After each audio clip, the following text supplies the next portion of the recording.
Dans le nom précieux suprême de Jésus. Et si vous allez lève ta voix, tu vas prier le Seigneur Dieu. Tu vas laisser ce moment de la prédication entre la main du Seigneur. Prions au nom de Jésus-Christ de Nazareth. Seigneur, nous recommandons ces instants en te simplement, Seigneur. Nous recommandons la prédication, le message qui sera présenté cet après-midi en te simplement. Nous prions tout que tu as choisi afin de nous parler, de communiquer ta pensée, Seigneur. Je prie par les compassions du Christ Adonai que ce message nous soit pour eux et que par ce message que nous soyons changés, transformés, brisés au nom de Jésus-Christ et Nazareth. Père, il a dans ton amour nous enseigner sur la délivrance des familles. Je prie par les compassions du Christ qu'aujourd'hui, au travers de ce message, que nous soyons délivrés, que nous soyons changés, que nous soyons transformés dans le nom précieux de Jésus, que nos familles, Adonai, bénéficient de ce message. Le Dieu de grâce, le Dieu de paix, nous te célébrons, nous t'adorons, car tu vis pour toujours. Bénis ces instants de ta parole. Il est écrit, ils seront tous enseignés de Dieu. Père, enseigne-nous, convainc nos cœurs, restaure nos familles. Dans le nom précieux et puissant de notre Seigneur Jésus que nous avons prié. Amen. Nous acclamons pour le Seigneur Jésus-Christ. Que la paix de Dieu soit avec vous. Saluons-nous les uns les autres avec amour et avec joie. Déclare une parole de bénédiction pour ton frère, pour ta sœur. Dieu nous a accordé encore la grâce de se voir cet après-midi. Que le Seigneur soit glorifié. Amen. Nous sommes en train de partager sur la famille. Au travers de cet enseignement, nous posons les bases solides qui pourront nous permettre de construire de familles bénies de Dieu, ou tout simplement de rectifier certains tirs au sein de nos familles pour que nous puissions atteindre la pensée de Dieu et la volonté de Dieu dans notre vie. Amen. Je fais un petit rappel rapidement pendant 5 minutes et nous allons continuer ce que le Seigneur a prévu pour nous ce matin ou cet après-midi. J'avais dit que la famille est la cellule de base de la société. Quand on parle de la cellule de base, cela veut dire que c'est le fondement. Toute personne provient d'une famille. Toute société qui est construite, chaque partisan provient d'une famille. Et la qualité d'une société est fonction aussi de qualité de famille. C'est la famille qui fournit des hommes dans la société. Et si dans la famille, on fournit de bonnes personnes, la société aussi sera bonne. Mais si chaque famille fournit dans la société une mauvaise personne, la société aussi sera mauvaise. Tout part dans le noyau, au sein de nos familles. Alléluia. Parce que chacun de nous, même quand nous nous réunissons à l'église, chacun de nous vient manifester l'éducation de sa famille, le reflet de sa famille. Tout ce que tu fais, ton comportement, ta façon de voir les choses, ta façon de se communier avec les autres détermine la qualité de ta famille. Pourquoi lorsque quelqu'un se comporte mal, il dit qu'il est mal éduqué? Mais il est éduqué d'où? À partir de sa famille. Voilà pourquoi il est important d'interpeller la conscience de toute personne à être ambassadeur de sa famille, à refléter une bonne image de sa famille. Et le plus important dans cet enseignement, c'est de travailler et de prier pour la délivrance de nos familles. Je vous avais dit, il y aura des choses très efficaces et très dures que nous aurons à développer au travers de ces enseignements qui pourront nous permettre à s'épanouir et à changer certaines façons de voir les choses. Je vous avais dit que la famille a un caractère sacré. Le caractère sacré de la famille tire sa légitimité, premièrement, parce que le choix d'une famille est un choix judicieux. C'est-à-dire, aucune personne n'a le pouvoir de choisir sa famille. Dieu te l'impose. Ta mère, Dieu te l'impose. Ton père, Dieu te l'impose. Quelles que soient les conditions de tes parents, Dieu te l'impose. Les conditions de la vie de tes frères, de la vie de tes sœurs, Dieu te l'impose. Donc, personne n'a choisi son frère.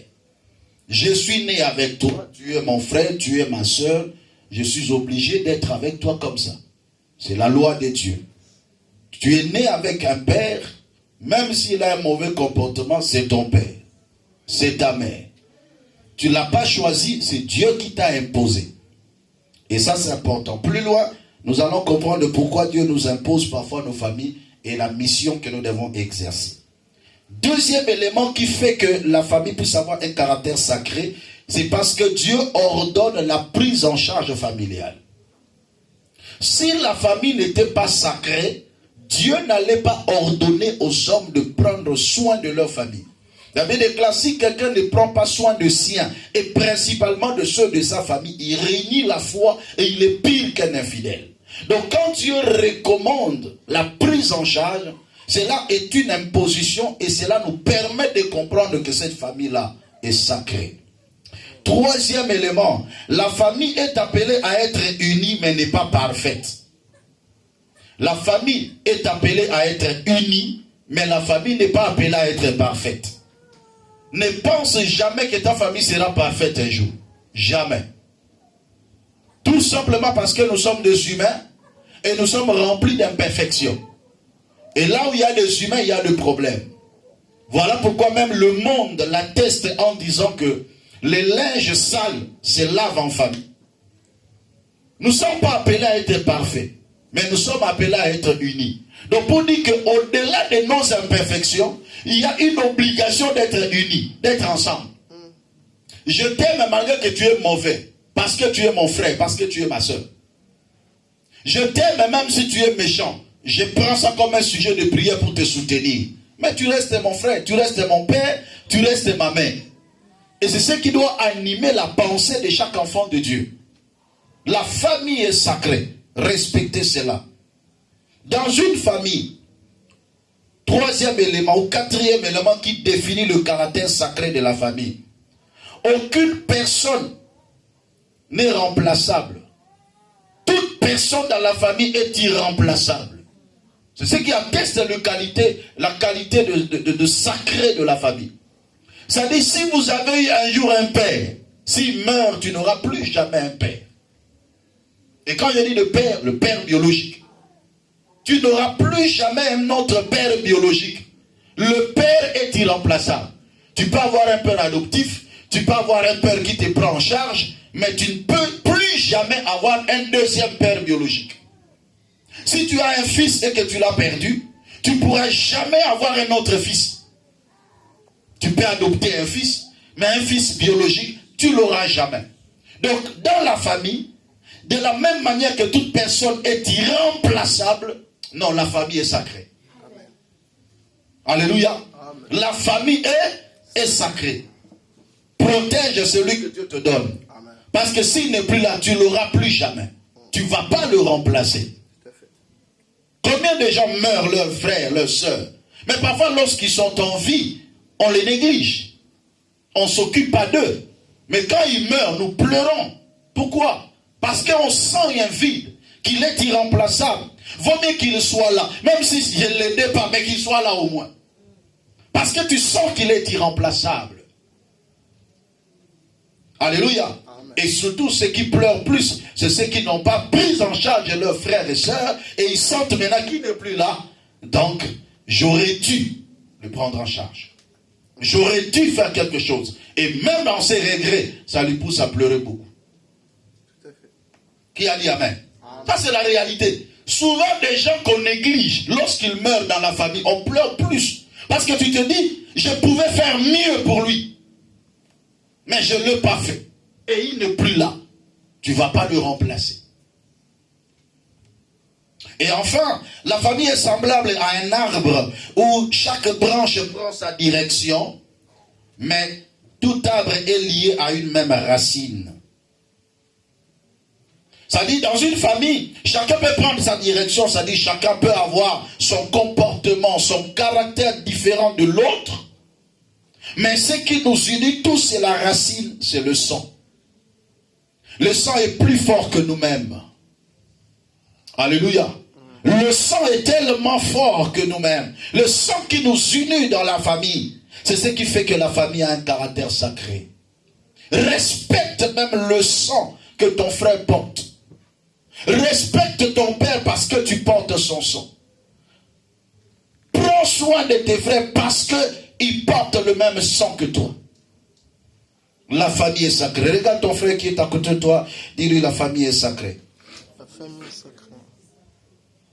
Ainsi, à cause du caractère sacré de la famille, nous avions dit que nous devons faire très attention pour ne pas troubler la famille. C'était le premier point que nous avions commencé. Il y a des gens qui ne respectent pas le caractère sacré de la famille et qui jettent le trouble dans leur famille. L'apport négatif de chaque personne au sein de sa famille détermine la destruction ou la construction de sa famille. Et je vous avais dit qu'une seule personne peut être l'auteur de la destruction de toute une famille. Une seule personne peut entraîner le chèque de toute une famille. C'est possible. Nous avons vu l'exemple d'une personne appelée Akan qui avait touché des choses dévouées par interdit que Dieu avait dit de ne pas toucher. Il a touché ces choses, il a ramené cela en Israël et tout Israël a péché à cause d'Akan. Dieu dit, Israël a péché et Israël ne peut jamais subsister devant ses ennemis parce qu'il y a l'interdit du milieu de vous. Dieu dit, je ne peux plus marcher avec vous si vous n'ôtez pas l'interdit qui est au milieu de vous. Bien-aimé dans le Seigneur, tu dois savoir que tu ne peux pas apporter le trouble, jeter le trouble dans ta famille.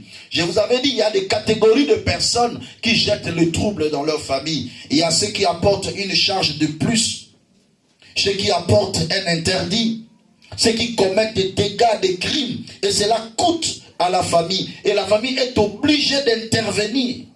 Il y a d'autres personnes qui sont spécialistes de faire des dégâts dans la famille, dont toute personne est obligée de mettre la main dans la pâte pour chercher à sauver même l'honneur. N'apporte pas le trouble dans ta maison. Il y a des gens qui ont volé les choses d'autrui. Il y a des gens qui ont fait du mal à autrui. Et la conséquence se rabat sur la famille. Il y a ceux qui ont touché au fétiche. Ceux qui entrent dans la sorcellerie. Ceux qui entraînent un esprit de querelle, de dispute dans la famille, de bagarre, l'animosité dans la famille. Ils jettent le trouble dans la famille. Il y a des gens qui se querellent avec tout le monde dans la famille. Ils ne sont pas en paix avec les gens. Ce sont des gens qui jettent le trouble à tout moment dans la famille. Et ils constituent de portes d'entrée de l'ennemi pour venir détruire de foyers de famille. Recherchez la paix dans la famille. Recherchez l'unité dans la famille. Deuxième point que nous allons commencer aujourd'hui. Dans chaque famille, chaque chrétien doit être capable d'impacter sa famille positivement, mais pas négativement. Si le dimanche passé, je parlais en termes de négativité, mais laissez-moi aujourd'hui parler en termes de positivité. La délivrance de ta famille passera par toi. Est-ce que tu peux le dire à ton frère qui est à côté de toi? Dis-lui, la délivrance de ta famille passera par toi. La délivrance de ta famille passera par toi. Je vais dire à une personne, ne te sous-estime pas. Tu peux t'élever dans une famille et relever les grands défis de la famille. Tu peux t'élever dans une famille et changer de situation. Même à cause de ta prière, tu peux changer. Même à cause de ton intervention, tu peux changer de choses. Même à cause de tes conseils, tu peux changer les choses dans ta famille. Je vais prendre quelques exemples dans la Bible afin de nous permettre de comprendre encore davantage ce que je suis en train de dire. Le premier exemple, je parlerai de Moïse. Je suis dans Hébreux au chapitre 11. Nous allons lire à partir du verset 23. Hébreux chapitre 11. À partir du verset 23, la Bible dit ceci. C'est par la foi que Moïse, à sa naissance, fut caché pendant 3 mois par ses parents, parce qu'ils virent que l'enfant était beau et qu'ils ne craignirent pas l'ordre du roi. C'est par la foi que Moïse, devenu grand, refusa d'être appelé fils de la fille de Pharaon. Aima mieux être maltraité avec le peuple de Dieu que d'avoir pour un temps la jouissance du péché. Regardant l'opprobre de Christ comme une richesse plus grande que les trésors de l'Égypte, car il avait les yeux fixés sur la rémunération. C'est par la foi qu'il quitta l'Égypte, sans être effrayé de la colère du roi, car il se montra ferme comme voyant celui qui est invisible. C'est par la foi qu'il fit la Pâque et l'inspection du sang, afin que l'exterminateur ne touchât pas au premier-né des Israélites. Parole du Seigneur. Amen. La Bible nous parle de la vie de Moïse, qui est un exemple important pour moi, que je veux mettre beaucoup plus d'accent. Et je vais développer certaines choses. Un chrétien qui impacte sa famille et qui apporte un plus dans sa famille. Dès la naissance de cet enfant commençait à impacter déjà sa famille. Ils étaient dans un lieu d'esclavage. Israël était dans l'esclavage. Sa famille était dans l'esclavage. En ce temps-là, Pharaon a ordonné qu'on puisse tuer tout le premier-né des enfants d'Israël. Et c'est dans ce moment-là, tout le mal plutôt, des enfants d'Israël, c'est dans ce moment-là que naquit Moïse. La Bible déclare, lors de sa naissance, les parents ont vu que l'enfant était beau. La première part de responsabilité, les parents ont combattu pour sauvegarder la vie de cet enfant. Les parents ont fourni un effort pour sauvegarder la vie de cet enfant. En le gardant, et ils n'ont pas craint l'ordre du roi. L'ordre du roi était tellement sévère que si on pouvait voir l'enfant dans la maison de quelqu'un, c'était dangereux en ce temps-là. N'oubliez pas, en ce temps-là, l'Égypte était la superpuissance même au monde. Et si Pharaon lui-même donne des ordres, et qu'une simple femme, un simple couple décide de boycotter ces ordres, allez-y comprendre. Chers enfants, laissez-moi vous parler. Vous ne savez pas parfois combien de fois vos parents ont eu à payer le prix pour vous sauvegarder. Dès le sein maternel jusqu'à votre naissance. En passant par l'enfance, votre alimentation, la prise en charge. Vous ne savez pas combien de fois l'enfant pleure pendant la nuit et le père, la mère et sont obligés de veiller afin de dorloter l'enfant. Parfois ils ne savent pas pourquoi il pleure. Ils tentent de toutes les expériences pour chercher à le calmer pourvu que l'enfant dorme. Vous ne savez pas qu'est-ce que les parents ont fait. Combien de fois ils ont vendu leurs vêtements pour votre alimentation. Combien de fois ils ont dormi affamés pour que vous ayez du pain. Vous ne savez pas ce que les parents ont fait. Voilà pourquoi la Bible déclare, enfant, honore ton père et ta mère. C'est le premier commandement avec une promesse. Frères et sœurs, je vous inviterai à donner de l'honneur à vos parents. Je vous inviterai à respecter vos parents. Ils ont risqué beaucoup pour vous. Ils ont payé le prix pour vous. Dans cette famille, les parents ont pris la décision de garder Moïse. Ils ont dit, nous n'allons pas céder cet enfant. Nous allons le garder. Vous savez, aujourd'hui, même ici en France, il y a une autorisation parfois d'avorter. Mais vos parents n'ont pas avorté. Ils pouvaient le faire. En disant que non, c'est une charge de plus qui s'ajoute en nous. On peut l'enlever. Certes, ce n'est que parfois un œuf. Parfois, en ce temps-là, un embryon, on peut facilement l'enlever. Mais ils ont dit non, on accepte cet échange. Et on le reçoit avec joie. Et allez-y comprendre, plus tard, cet enfant s'oppose à ses parents. Moïse a été protégé par ses parents. On cherchait à le tuer, mais sa mère le gardait. Allez-y comprendre, on va réfléchir ensemble. Si cette maman a pu garder cet enfant pendant 3 mois, vous savez ce que cette femme a payé comme le prix. Parce que cet enfant ne pouvait jamais pleurer. Parce que s'il pleurait, sa voix pourrait être entendue dehors. Et les soldats de Pharaon pourraient savoir qu'il y a un enfant qui est dans cette maison.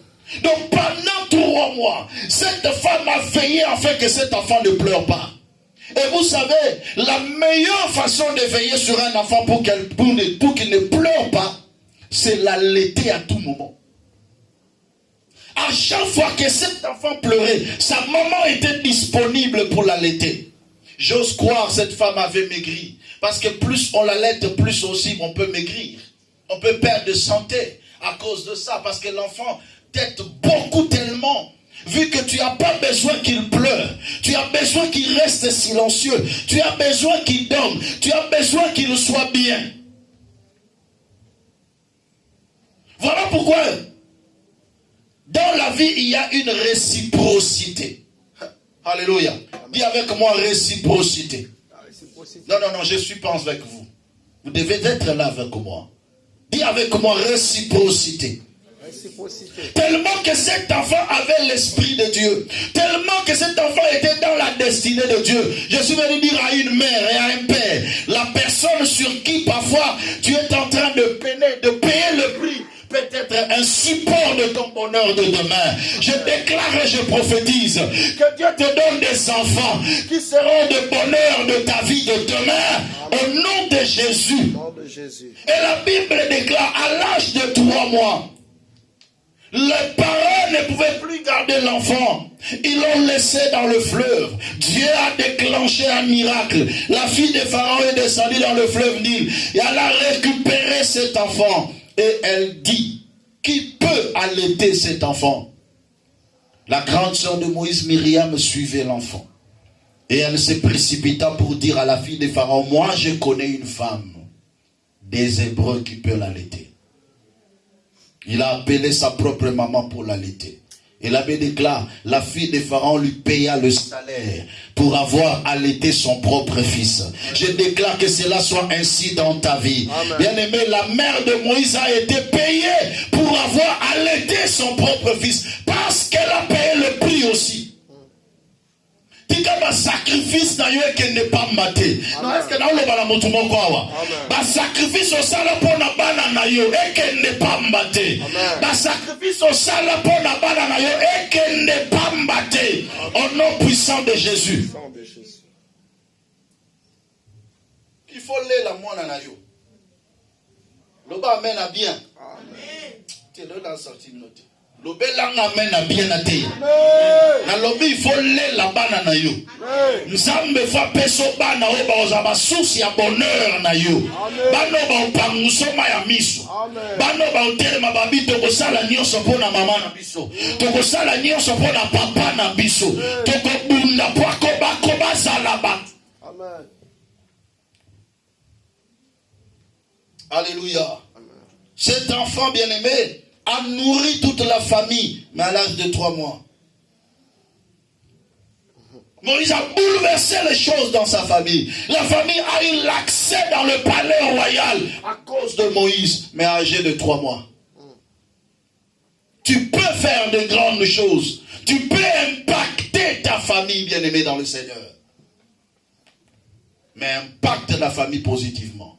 Toi, tu nous amènes que de problèmes. Tu nous amènes que de querelles. Tu n'as que l'esprit de division.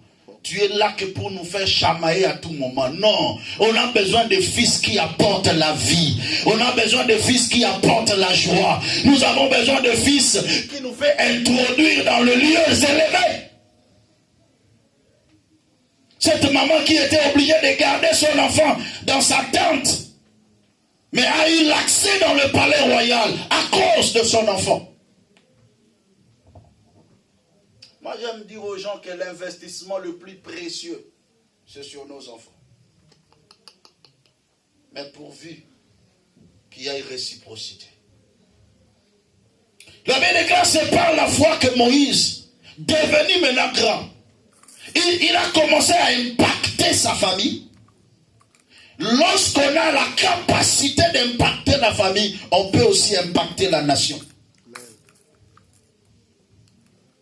Devenu grand, il a eu la prise de conscience. Il refusa d'être appelé fils de la fille de Pharaon. Et c'est par là qu'il a pris maintenant la décision. Il dit, mon peuple ne peut pas rester dans l'esclavage. Il se porte garant. J'ai besoin des hommes et de femmes qui vont se porter garant pour relever les grands défis de leur famille. Amen. La Bible déclare ce qui me choque.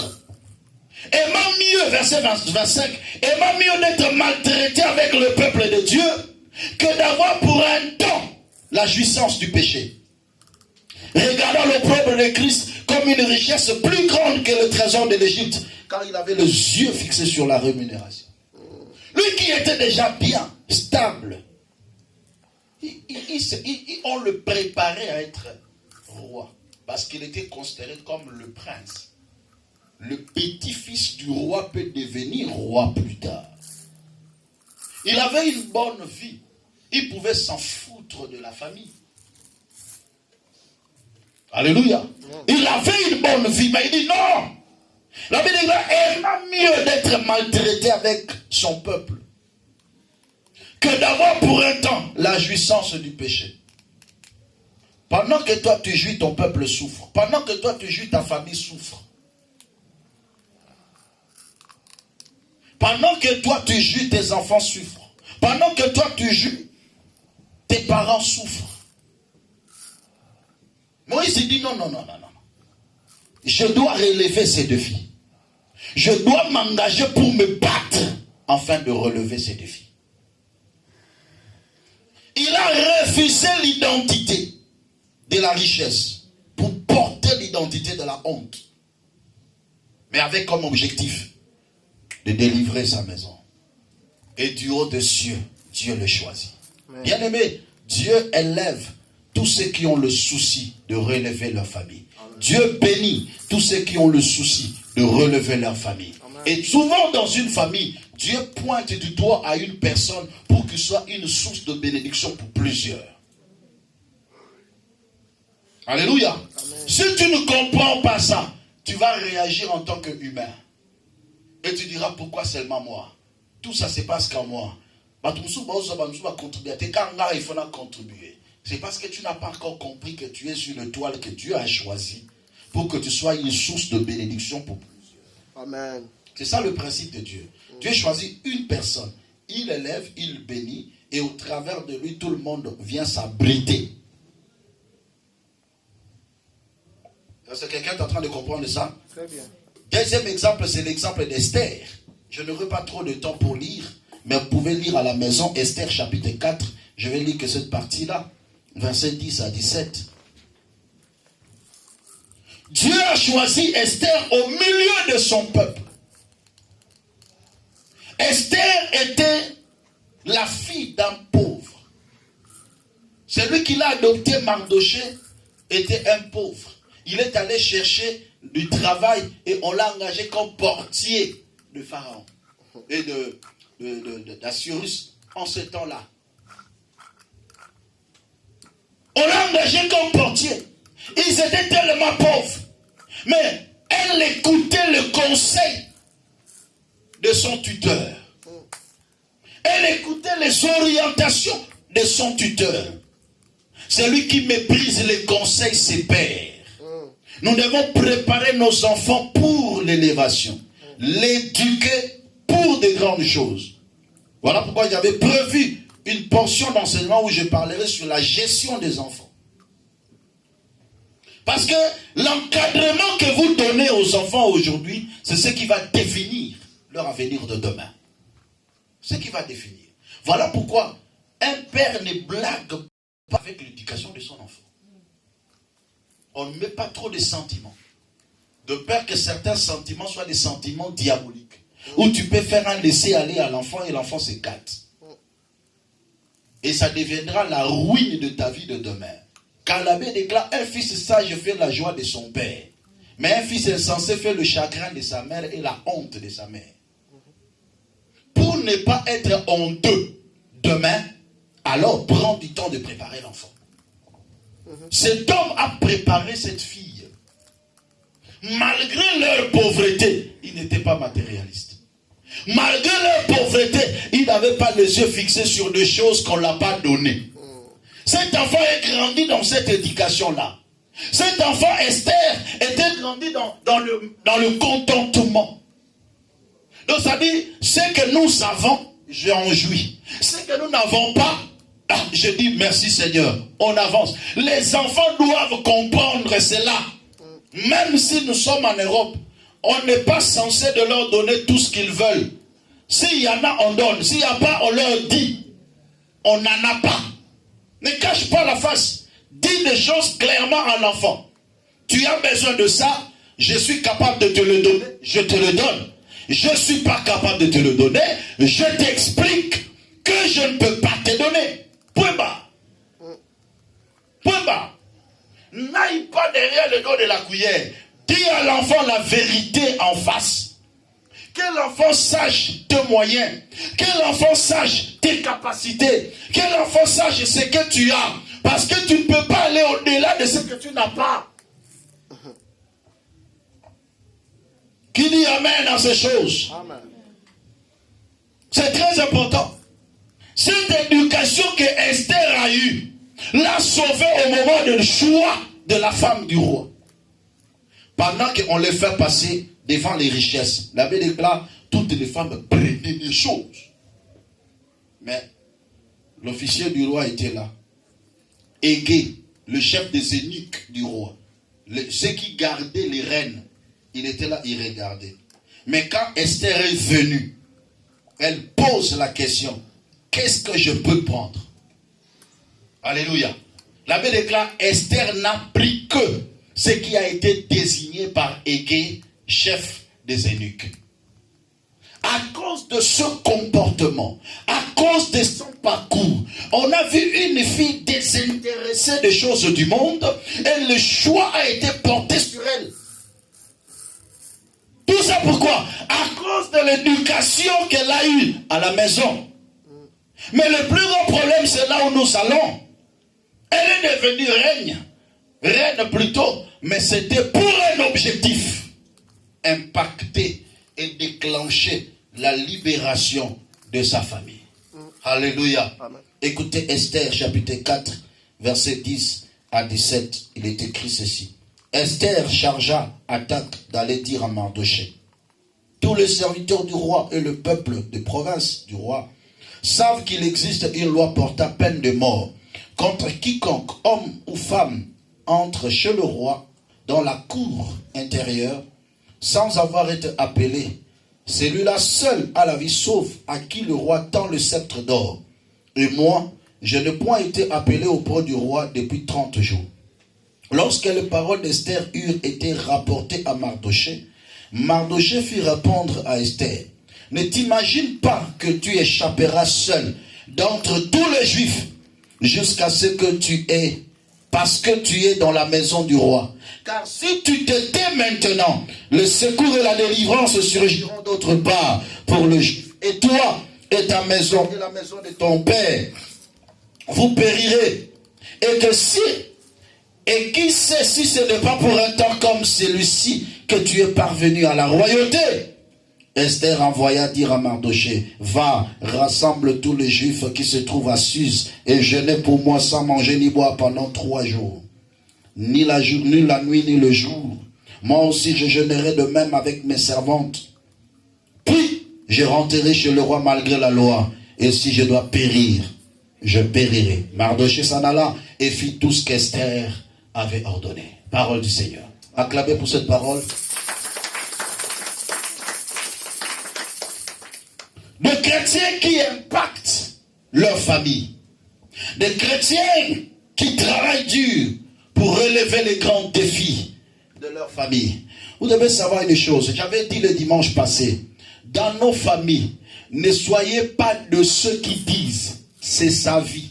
Ça ne m'intéresse pas. Non. La vie de toute personne dans la famille intéresse tout le monde. Dites amen. Ah, dites amen bien. Amen. Je répète encore. La vie de tout le monde au sein de la famille intéresse tout le monde.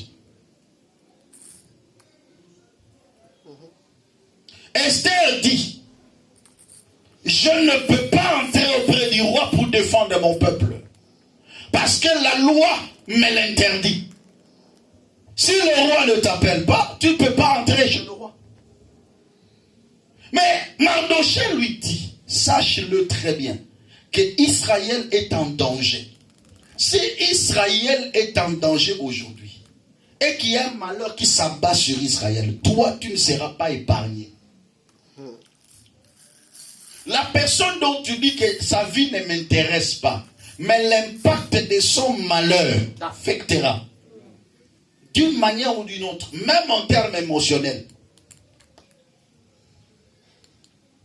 Moi, je suis dans ma famille, je suis dans ma famille, mais je suis dans ma famille. Vous sentez qu'il n'a pas de valeur. Mais quand il meurt, c'est tout le monde qui pleure. Mais pourquoi vous pleurez? Aujourd'hui, si tu tues un fou, tu verras combien de gens vont sortir. La famille va sortir. Mais d'où est venue cette famille-là?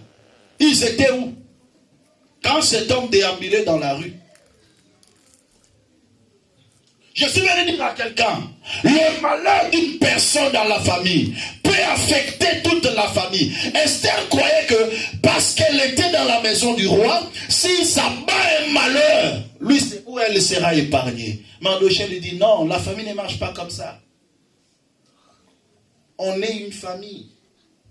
S'il y a un malheur en Israël, toi tu ne seras pas épargné, quel que soit le lieu où tu es. Tu peux dire, moi je suis en Europe, ce qui se passe en Afrique ne me concerne pas. Ok, c'est bien bon. Mais le malheur qui vont s'abattre là-bas t'affectera d'une autre manière. Ainsi, il lui dit une phrase que j'aime beaucoup. Qui sait si ce n'est pas pour de temps comme celui-ci que tu es parvenu à la royauté? Qui sait si ce n'est pas comme le temps comme celui-ci que toi tu es en Europe? Est-ce que ce n'est pas pour soutenir aussi ta famille? Est-ce que ce n'est pas pour relever aussi ceux qui sont faibles?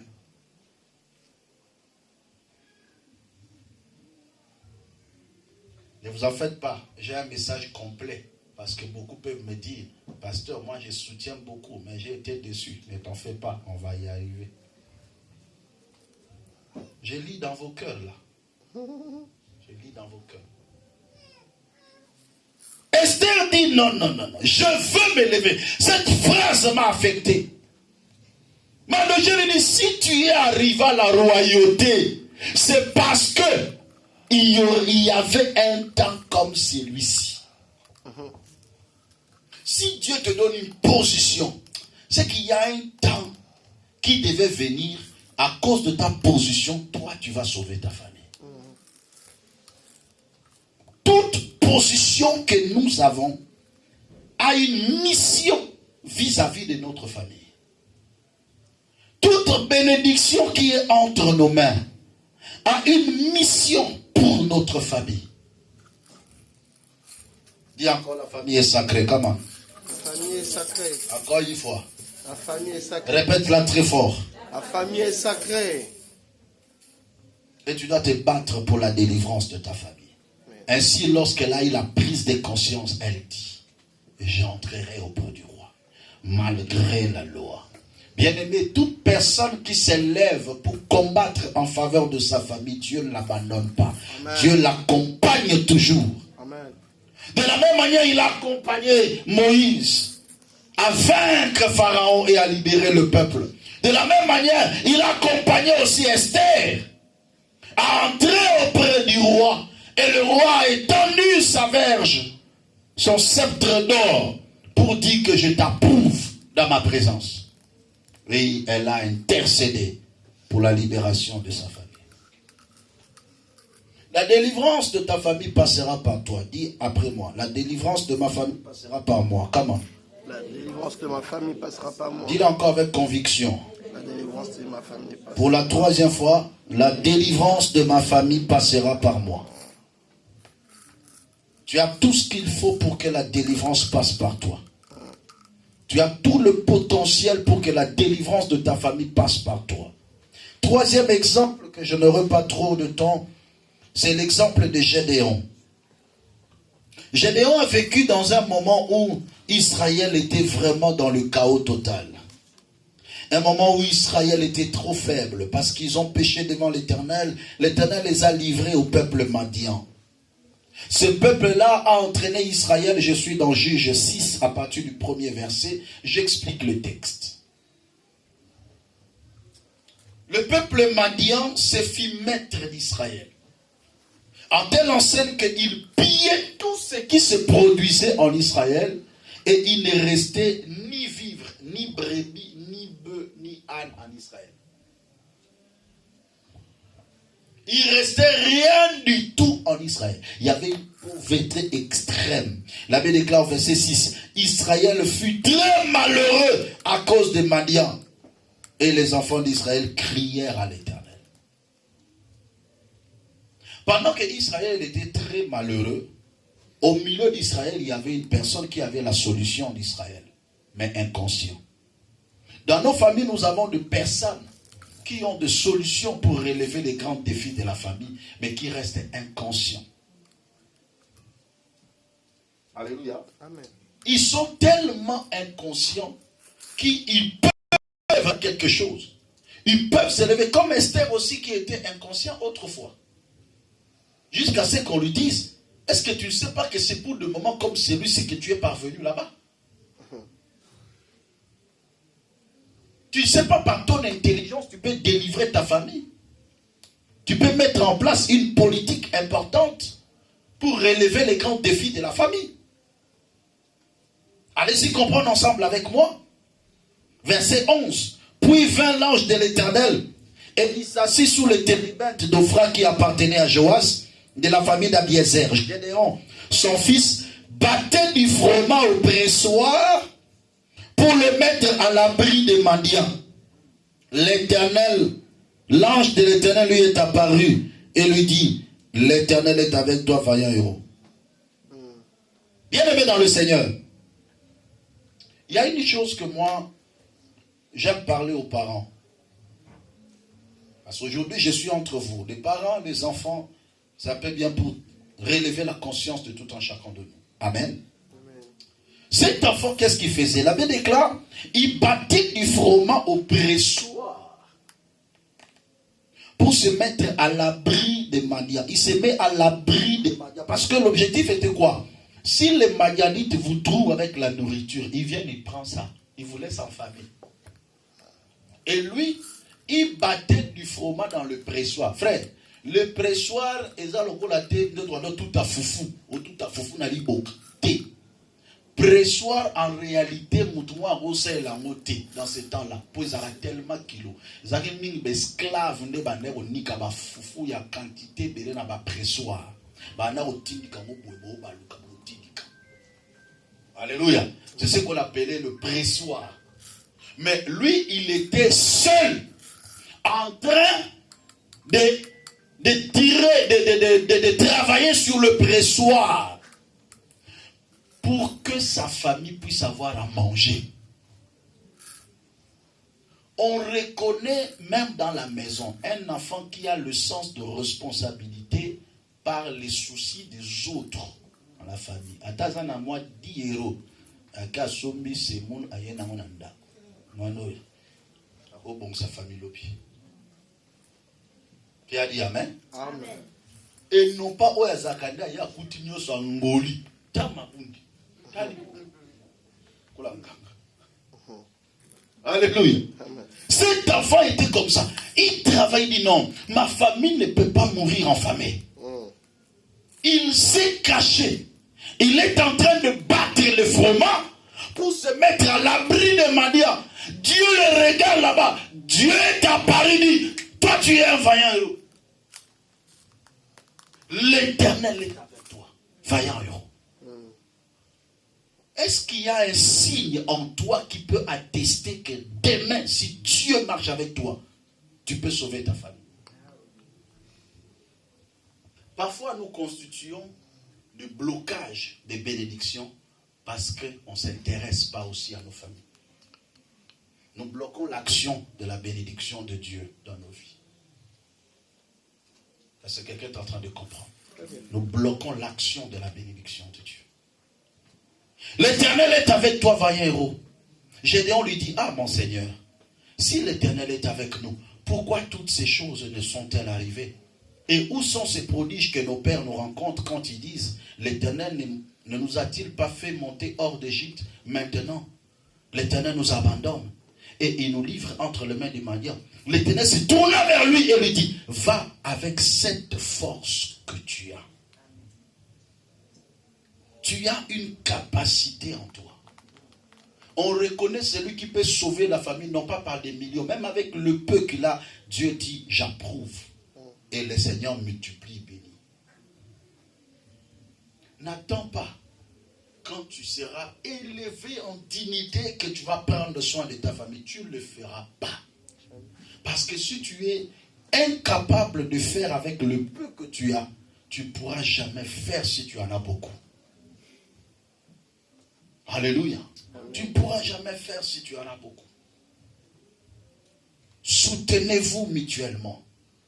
Travaillez pour la délivrance de vos familles. Tout ce que je viens de dire ici, c'est équivalent aussi spirituellement. Spirituellement, vous pouvez relever des grands défis de vos familles. Spirituellement, vous pouvez vous battre pour qu'il y ait la paix dans vos familles. Spirituellement, vous pouvez prier pour quelqu'un. Vous voyez qu'une personne qui a une vie bizarre, vous vous concentrez en prière. Vous faites même un programme de prière. On va prier pour notre frère là. La vie qu'il mène là, c'est pas bon. On prie pour lui, donc on doit le délivrer. On doit le faire sortir de l'emprise du diable. Y a-t-il aujourd'hui des femmes qui peuvent prier pour leur mari? Non, mon mari n'est pas correct. Il faut que je prie pour que Dieu le délivre. Y a-t-il des femmes qui peuvent prier pour leur femme en disant que le comportement de ma femme n'est pas correct? Je dois prier pour sa délivrance. Y a-t-il des parents qui peuvent prier pour leurs enfants en disant que cet enfant, je trouve que ça ne va pas? Au lieu qu'un ennemi, prie pour lui pour qu'il change. Amen. Au lieu que ce papa ennemi, prie pour ton père pour qu'il change. Il y a certaines choses, ce sont des choses démoniaques. Le diable n'aime pas l'unité des familles. Le diable n'aime pas le progrès d'une famille. Il entrera avec des mauvaises pensées pour chercher à détruire. Priez pour vos familles. Priez pour vos enfants. Battez-vous pour relever les défis de vos familles. Battez-vous pour vivre heureux. Je responsabilise tout le monde dans cette église de se battre pour sa maison. Je responsabilise tout le monde de se battre pour ses enfants. Cet enfant, je trouve que son éducation n'est pas correcte. Non, non, non, non, il faut que je prie. Mon déloiseau qui est nango boyangote. Nous, on a mon rancunier na batninga. On doit intercéder pour cet enfant. Les parents peuvent s'unir pour prier pour leurs enfants, pour sauvegarder l'intérêt des enfants. Que non, la voie que cet enfant est en train de prendre n'est pas bonne. On doit prier pour lui. L'acheter les habits n'est pas suffisant. L'alimenter n'est pas suffisant. Prier aussi pour lui, c'est important. C'est important.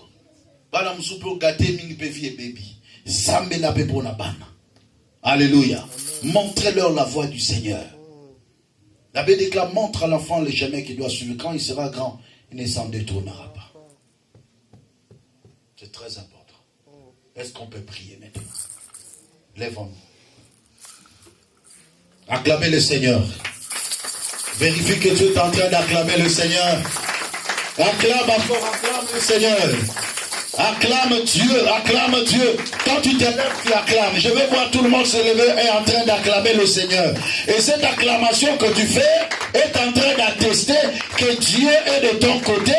Dieu est du côté de ta maison. Dieu est du côté de ta famille. Dieu est en train de vous faire du bien.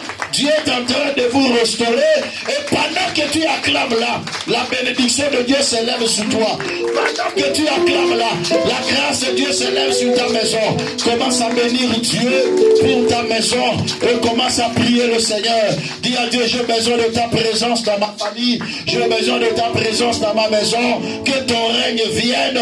Prions le Seigneur au nom de Jésus-Christ. Alléluia, alléluia, alléluia. Et je kayama sete remenege. Père éternel, au nom puissant de Jésus-Christ, nous venons te lever, Seigneur, dans nos familles. Nous venons te lever dans nos maisons, Seigneur. Tu es le Dieu tout-puissant. Tu es le Dieu capable, le Dieu redoutable, le maître de temps et de circonstances, l'inégalable et le véritable Dieu, le roi de gloire. Papa, nous te prions dans le nom puissant de Jésus-Christ, que tu sois avec nous, dans le nom puissant de Jésus. Que ta présence, mon Dieu, soit dans ma maison. Que ta présence, papa, soit dans ma famille. Dans le nom puissant de Jésus. Là où il y a ta présence, il y a la vie. Là où il y a ta présence, il y a le progrès. Là où il y a ta présence, il y a l'épanouissement. Là où il y a ta présence, il y a le développement. Dans le nom puissant de Jésus. Yahweh, je désire ta présence, mon Dieu.